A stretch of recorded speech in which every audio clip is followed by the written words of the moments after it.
С злато, сребро и с бронз се завърнаха варненските състезатели от държавното първенство по Муай Тай в Нова Загора.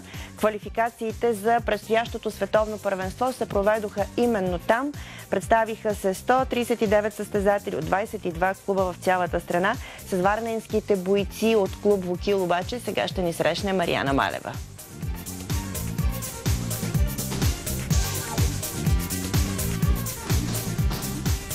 Държавното в Нова Загора вече приключи, но състезателите от спортен клуб Вокил продължават своите тренировки. За малко ги прекъсваме. Добро утро, казваме на Галин Димов, старши треньор. Добро утро. Как оценявате лично вие постиженията на варненци в Нова Загора? По принцип, добре се представихме, имахме голяма възможност да вземем и повече златни медали, но както се казва, двоя не можеш да предвидиш как са нещата. Така стана, че спечелихме един златен, един сребрен и един бронзов медал.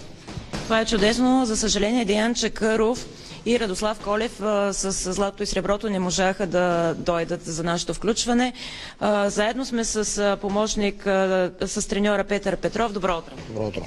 Какво можете да кажете за тези състезатели? Тяхната игра от специалистите беше така определена като доста чиста, с наистина специфичните удари, които са към коленете. Как ще определите играта на тези двама състезатели? Да, момчета играха доста чисто, доволен съм. Хубави срещи направиха. Даже бих казал, че не оставяха почти никакви шансове на техните противници. Бяха убедителни. Добре.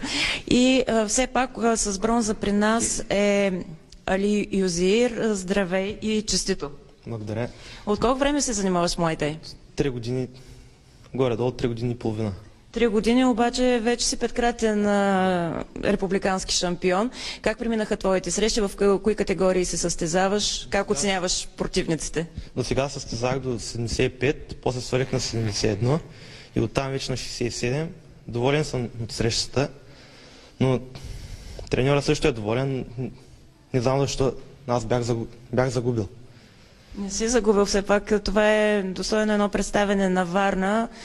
Това, че комисията е определила някои други неща. В крайна краща ти си млад и тепърва ще се доказваш. Желаем, че не са на много успехи. Благодаря.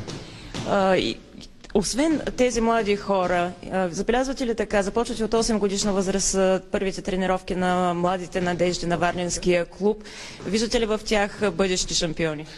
Да, виждам бъдещи шампиони. Радвам се, че има наистина така голяма посещаемост и в залата, както не само в нашия клуб, тъй като ние във Варна сме доста клубови по кикбокс и по Муай Тай. Общо сме 13 и ние сме така един от водещите в Муай Тай.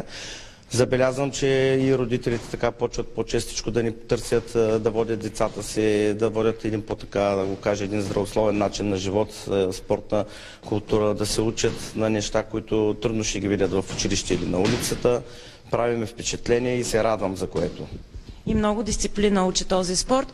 Отново към треньора Петър Петров. Какво предстои в календара за тази година пред клуба? На 10 март едно от нашите момчета, Деян Чакъров, който играе в Нова Загора, има професионална среща на гала вечер във Варна, Ultimate Pro Fight в Дворец на културата и спорта. След това, края на март, имаме републиканско пул кикбокс в Шумен, стил лоу кик и лайт контакт. И отново не съм сигурен, април или май месец в Нова Загора пак републиканско К1. На програмата.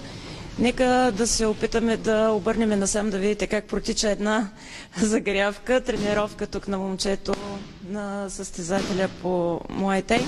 И нека още веднъж да напомним за всички, които проявяват интереса. Записването на най-малките започва от 8 годишните тук на място в клуб Простор в центъра на Варна. И още един анонс на 10 март. Не забравяйте, Двореца на културата и спорта, професионална гала с участието на Деян Чакъров от Вокил. Стискаме му и ние палци.